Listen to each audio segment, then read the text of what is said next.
So, ayun mga kabsat, it's our off day. So, pupunta kami ng Marina Mall, night market. At as you can see, naiwan nga po kami ng number 7 na sasakyan namin kasi inuna ko mag-video. So, adi garot, aguray tayo ti next bus. Mabalin mo lahat tati 67, 7 or 8 sa. Dik amo, di nak sure. Masag sakay tayo latan no papanan na kut isulatan kanayon ato nga madiyo liplipatan ti bus card yung at the load na kasi ito'y Abu Dhabi. You need to tap your card para hindi tayo ma-fine. So 200 ang fine pag hindi kayo nakapag-tap dyan. So parang 2 dirham or something 3 papunta sa Marina. So syempre flex tayo at pro pa tayo doray naglulumag tiping-ping tayo. Flex tayo lata.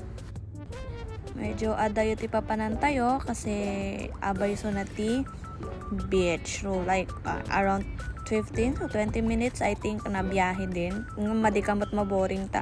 Mayat mo ti makita ti mataam nag-fresh kas chai.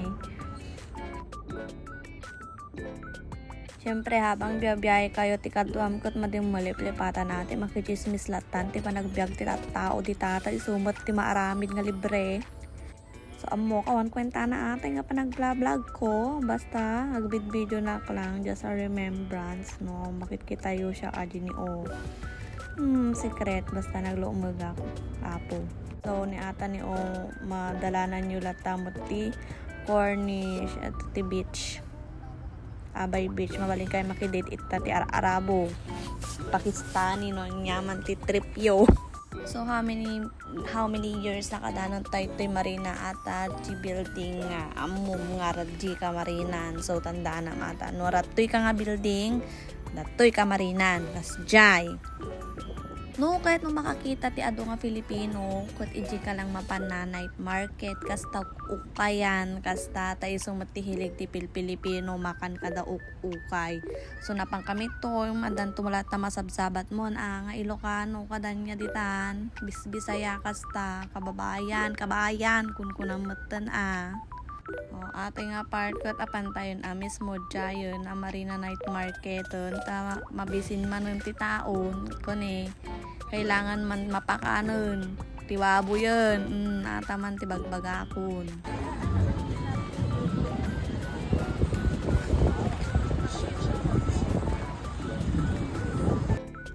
Agpakit tayo abasi ure awan ti kakyukyuk tayo datoy paunag nati night market. So makita natin dyan ating mga kabayan at syempre makita tayo malang itag sasabaling lahi titong taon.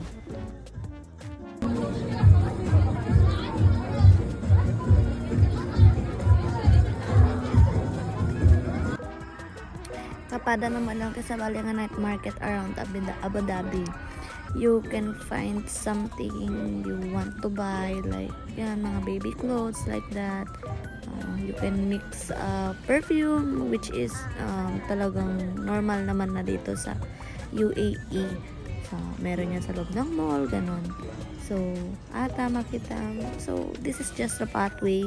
Walk ka na lang dyan sa buong yan, makakita ka naman nagbebenta ng jewelries. And of course, hindi mawawala yung mga pangbata, pantalon, mga pants, Crocs, like this. Yan, may mga activities for kids. And syempre, ang hindi mawawala, ang paborito nating mga kababayan, ang pagkain. So, dito, syempre, ito yung hinanap talaga namin ng pinsan ko, ang kainan. So, dito kami nagtagal at dito din kami mag-e-end ng aming video. Syempre, pagkaupo namin sa table namin, hindi na kami nag-vlog, kain na lang, focus na lang sa food, ganun. So, awanti, ending na ato yung vlog. Awanti natin nga ending na, so madi kayo agas-asan. So, ata lang, i-flex ko lang, ata, tinapanan me. You can rent also a boat, a yacht, if you want. I-tutor ka naman nila sa Cornish, which is, yan, wala lang, sasakay ka lang, ganun. So, ayan, gutom na kami dito na part. Pero, lakad muna kami hanggang dulo. So, you can see also hanggang sa kaduluduluhan ng night market kung anong meron. So, So, Ajay, kahit mabisbisin na kami dito na part, i-tour lang namin kayo saglit. Then, gora na tayo sa food. Yan, pwede ka rin mag-avail ng 360 something video and picture if you want. Kung gusto mo, kung mapera ka, go lang. There's also bags, mga branded bags. Ito, mga handmade na mga base for display. Yan, may mga tent pa rin na hindi pa nare-rent. So, madimi amo, no madin na rent ata or something, may something sa loob or ganon. Wala kasi nakalagay kung ano tong mga to. So, feeling ko naman mga mga tent na hindi pa na rent. So, eto na yung sa dulo niya na part. May mga nagtitinda pa rin. Pero, hindi gaano katao sa dulo. So, pagka may nagtawag sa'yo na, "Hi kabayan, ang ganda mo," something, pahingin ng number, something yung mga yan. So, ang ganda mo, libre, free, big discount, ganon. Ay nako, iba na yun. So, dito na kami kakain ng pinsan ko. So, bye-bye!